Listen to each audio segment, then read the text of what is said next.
TOEFL IBT Speaking 26. Aaron at speaking26.com.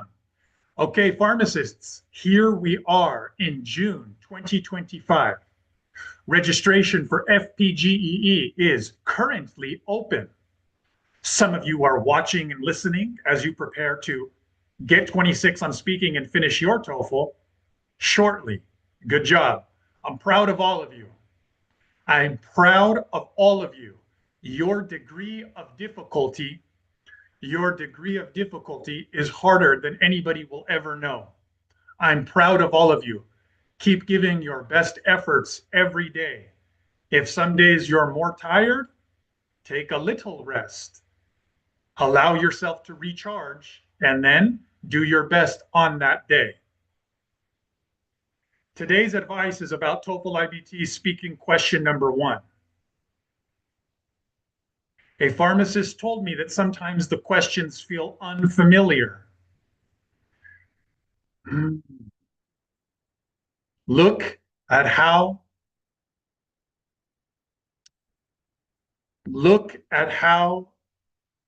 incorrectly unconfident the speaking templates make you guys feel.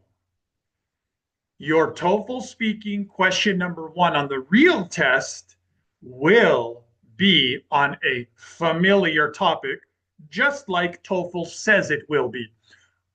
I can't say that about all the free questions you are practicing with on the internet, from free websites, from AI, from other teachers and tutors. I can't say that about those questions, but I don't even need to say it about the real test. TOEFL has already told you about the real test for speaking question number 1, that it will be a familiar topic. A lot of times people will tell me, even when I'm showing them what TOEFL says about question number 1 being a familiar topic, they will say, but Aaron, sometimes the question number 1 is not familiar, it's unfamiliar. And that's when I say what I just said. Well, that's because you're practicing with a lot of questions from AI, YouTube, and free websites instead of official practice. But then I also say, it also feels unfamiliar, even though it truly is familiar. If it's from ETFs, if it's an official TOEFL question, it's familiar. But sometimes it feels unfamiliar because you let somebody convince you that you should artificially inject reasons and examples, that there's a quota minimum of 2 that you have to give for every question. Since you let somebody convince you that you need to artificially inject a personal example, even when you don't really have a personal example, therefore, meaning that you have to create a story spontaneously. For instance, I remember when I was a little boy and my parents took me to the store, followed by you making up something fake, unnatural. That's why it feels like an unfamiliar topic, even though TOEFL tells you it will be on a familiar topic. The strategy that you decided on before you ever saw the first word from the question turns what is a familiar topic into an unfamiliar topic. If I thought that I had to artificially inject a certain amount of examples and reasons, if I felt that I had to artificially inject personal examples even though they're not real, it would feel very unfamiliar to me as well.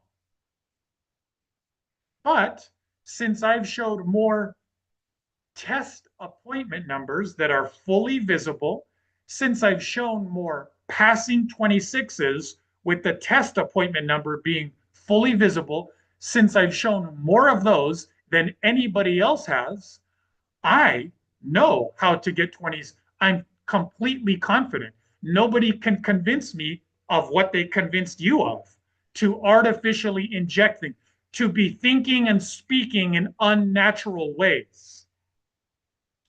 Since I want you to pass and say it was my advice that helped you pass, I want you to be speaking more naturally. Why aren't you already speaking naturally? Well, here's what one pharmacist told me this week. She said, when I'm not confident to speak in a natural way, that's what leads to me thinking that by using personal examples and a certain amount of reasons, it will be enough to overcome my deficiencies.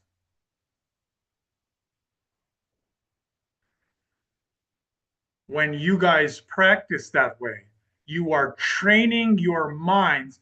You are, as she said, you are vanishing the ideas that are already in your mind.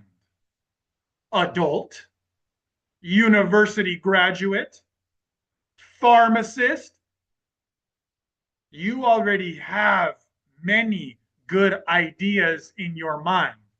But as soon as you let somebody convince you to start speaking, to start answering, to start practicing, to start training your brain in an artificial, unnatural way,